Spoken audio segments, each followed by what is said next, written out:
Hello, this is Joburg with my multivariate presentation entitled Democratic Consolidation in South Africa for March 2000. The term democratic consolidation has been used by transition theorists to describe a stage after the foundation of democracy when it is characterized by a situation in which democratic continuity is uncertain, with some major political actors still opposed to democratic rule. I want to examine democratic consolidation in South Africa in the context of post-apartheid South Africa, and identify variables which literature would suggest may have an effect on democratic consolidation in that country. I will be using the Afrobarometer 2005-2006 survey, specifically using the data derived from the South African portion. This will give me an N value of 2,400. To establish democratic consolidation as a dependent variable, I'll construct an index consisting of variables after testing if these variables reliably measure the same concept. A reliability analysis will allow me to do this. I will construct an index to use as an independent variable measuring poverty as after determining that the variables are reliably testing the same concept as well. Testing the correlation coefficients will allow me to determine the presence of relationships between my independent variables and my dependent variable. I will also be able to determine if these relationships are so much to indicate that any of these variables are testing the same thing. A multivariate analysis will go further and allow for the prediction of the value of the dependent variable given the value of an independent variable. In their 1996 book, Problems of Democratic Transitions and Consolidation, Juan Lins and Alfred Stefan described democratic consolidation exists when political, social, and economic actors spend no significant resources to achieve their objective by means of undermining the democratic system. Lins and Stefan also state that adherence to these established democratic norms are imperative, as violations of these norms undermine democratic legitimacy, damaging the consolidation of a democratic regime. Importantly, and directly relating to my hypotheses, they would suggest that levels of economic development, poverty, and social and economic inequality have an effect on democratic consolidation. Thus, they would suggest that the presence of poverty and of any variables that indicate adherence to democratic norms by political actors such as corruption will necessarily have a negative relationship on democratic consolidation. In his 2001 book, Democracy in the Market, Adam Przeworski notes that rising inequality has become associated with South African democracy. Przeworski finds that democracy is more likely to thrive in countries where income inequality is declining over time.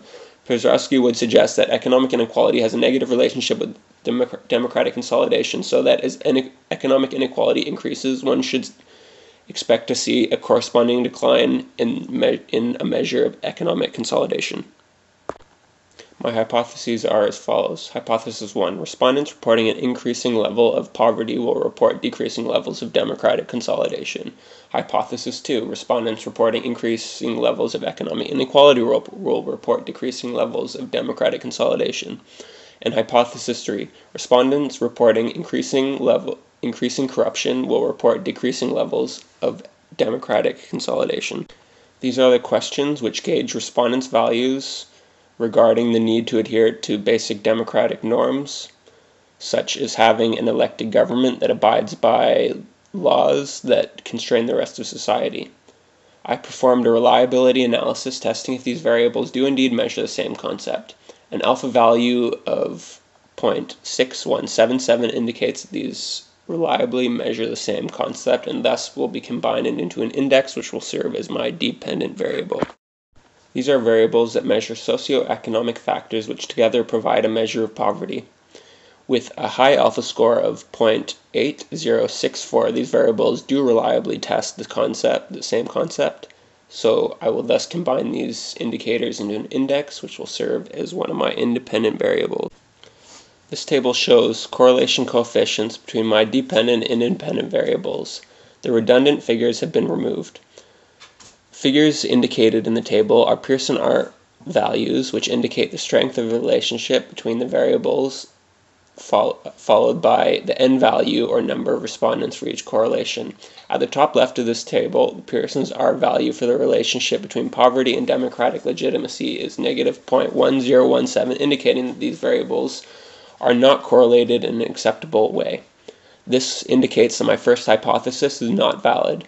This is surprising and is at odds with what I expected to find in reference to the literature. The next independent variable, economic inequality, has a Pearson R value of -0.1737, indicating a weak negative relationship with democratic consolidation. These findings support my second hypothesis. Corruption has a weak negative correlation to democratic consolidation, as revealed by the -0.1534 Pearson R value. This suggests that this multivariate regression results in an R-square value of 0.0515 and an adjusted R-square value of 0.0501. Thus, 5% of the variation in democratic consolidation is explained by the combined effects of the independent variables.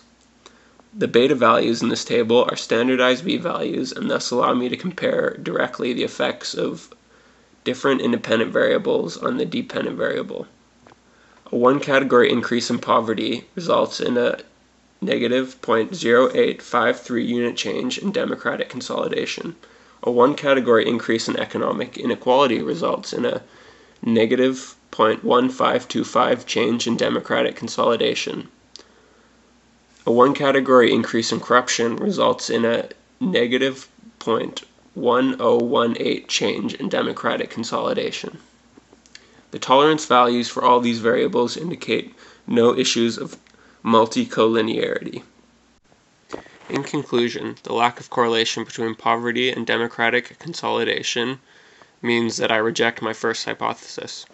Economic inequality and corruption are both weakly and negatively correlated to democratic consolidation, and therefore I accept my second and my third hypothesis. The multivariate analysis indicates that inequality has the greatest predictive value on democratic consolidation. I could expand my research in several ways. First, I could examine how the effects of South Africa's constitution and democratic institution have on democratic consolidation. I could expand the variable of inequality so as to indicate more indicators of social inequality, such as disparity of provision of services.